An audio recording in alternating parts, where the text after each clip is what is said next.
Benarkah furnitur custom seperti kitchen set atau backdrop TV, lemari, dan lainnya ketika harganya lebih murah, itu akan selalu lebih hemat? Mungkin kita coba masuk ke cerita dulu ya. Jadi kemarin itu ada teman baru lah, jadi pertama ketemu tuh ya di kafe. Terus ya pertemuan selanjutnya kita ketemu di sini, di tempat saya ya di sini gitu, di tempat syuting ini. Jadi lihat-lihat di sini gitu. Oh, wah ini kok rapi ya Pak. Punya saya kok baru beberapa bulan. Dia bilang baru 4 bulan lah karena habis lebaran kemarin kok udah pada ngelupas lemnya. Jadi HPL-nya itu pada ngelupas lagi gitu. Dia juga sentuh-sentuh gitu kan bagian pojokan antara pertemuan apa namanya HPL di sini. Wah ini juga halus Pak yang ini katanya. Punya saya tuh ya kasar. Nah itu salah satu ceritanya ya, dan juga ada cerita lain, dan ini di rumah salah satu klien kami. Nah kebetulan ada salah satu tim produksi kita yang diminta membereskan sesuatu tuh di rumahnya. Ternyata di sana sudah ada suatu furnitur custom yang nggak kita buat. Jadi kemungkinan beliau mencoba membuat furnitur custom lainnya di tempat lain. Dan ternyata di sana, ya si sambungan HPL-nya gitu kan, si pojokan seperti yang tadi dibilang teman satu lagi, itu lumayan kasar dan bisa dibilang tajam. Karena dari cerita yang disampaikan dari pemilik rumah, gitu, bahwa anaknya sempat cedera lah gitu, cedera ya mungkin berdarah ya, dikarenakan terkena si pojokan si sambungan HPL itu. Nah, dari cerita-cerita itu, saya kepikiran satu hal. Kalau kita ingin membuat furnitur custom, ya katakanlah yang finishing HPL, sebenarnya apa saja yang harus kita lihat selain harga?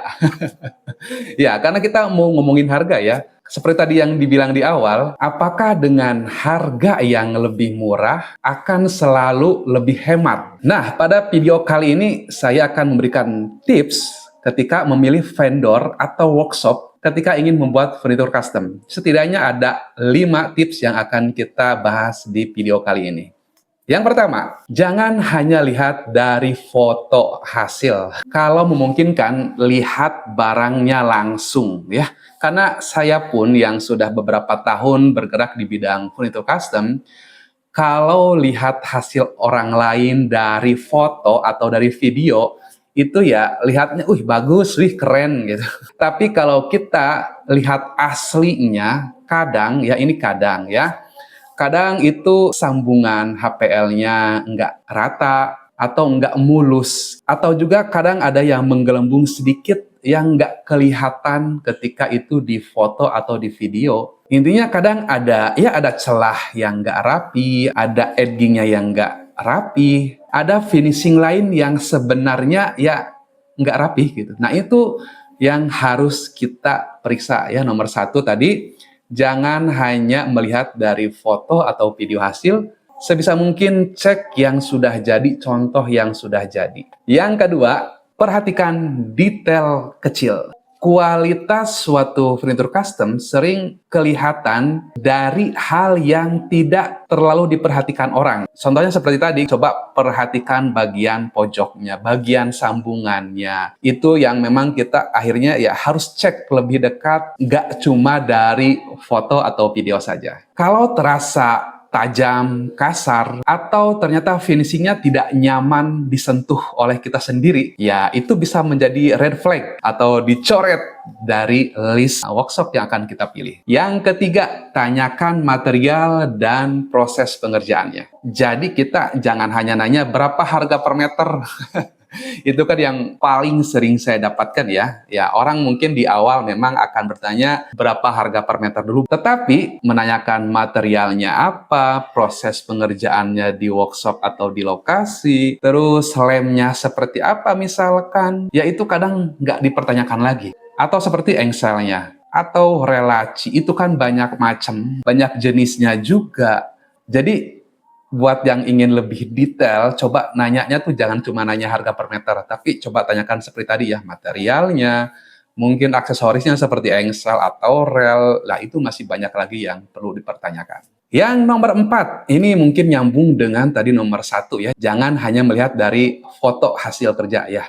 Nomor 4 ini yaitu lihat pekerjaan sebelumnya. Jadi ya kita harus langsung melihat hasil pekerjaan sebelumnya. Kalau bisa ya, ya siapa tahu memang kita dapat rekomendasinya dari orang yang kita tahu, entah tetangga, entah teman. Mungkin dia merekomendasikan, nih saya bikin di sini aja murah gitu, cuma sekian per meter. Tapi kita cek juga gitu, kita datang ke rumahnya, kita raba-raba, bener enggak nih? Wah bagus nih gitu. Kalau memang bagus ya udah oke. Tapi ternyata kalau setelah kita dikasih tahu harganya, wah murah juga ya. Ternyata kita cek di lokasi di rumahnya, finishingnya kasar, mungkin karena masih baru jadi lemnya masih pada nempel. Coba cek, tunggu mungkin ya 5 bulan atau 4 bulan lah paling cepat. Seperti tadi teman saya gitu kan, yang dia bilang 3-4 bulan ternyata lemnya sudah pada ngelupas. Nah itu harus dicek lagi ya. Yang paling gampang memang yang paling cepat, gak usah nunggu lama ya.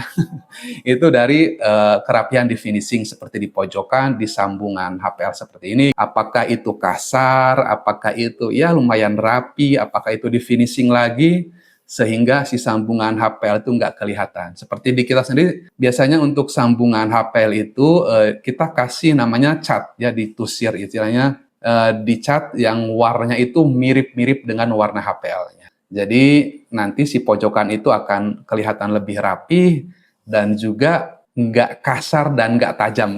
Nah, kita lanjut ke nomor 5. Tips nomor 5 yaitu jangan hanya fokus ke membandingkan harga tanpa membandingkan juga spesifikasinya. Nah ini yang kebanyakan orang nggak tahu ya. Dan ini menjadi poin penting sebenarnya. Karena ketika kita ada yang bisa menawarkan harga yang jauh lebih murah ya di sini.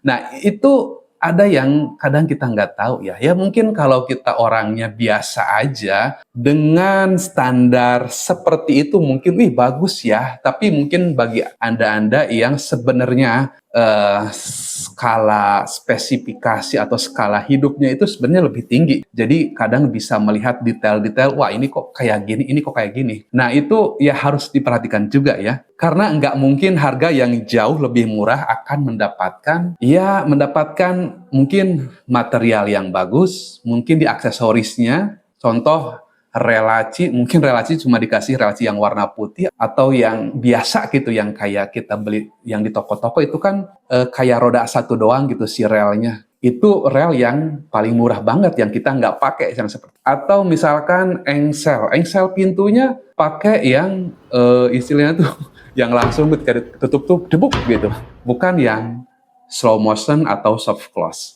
Nah, ada lagi ketebalan papan, katakanlah blockboard atau multiplex atau PVC board, itu kan bisa saja beda juga. Nah, kalau kita sendiri, baik nanti menggunakan material dari kayu seperti blockboard atau multiplex plywood, ataupun dari yang dari plastik PVC foam board, itu kalau pintu, entah itu laci atau pintu biasa, itu akan menggunakan yang 18 mili. Jadi akan terasa lebih tebal gitu si bagian pintu. Nah itu hal-hal yang memang harus diperhatikan ya bagi Anda-Anda yang ingin lebih detail atau ya ingin panjang masa pakainya.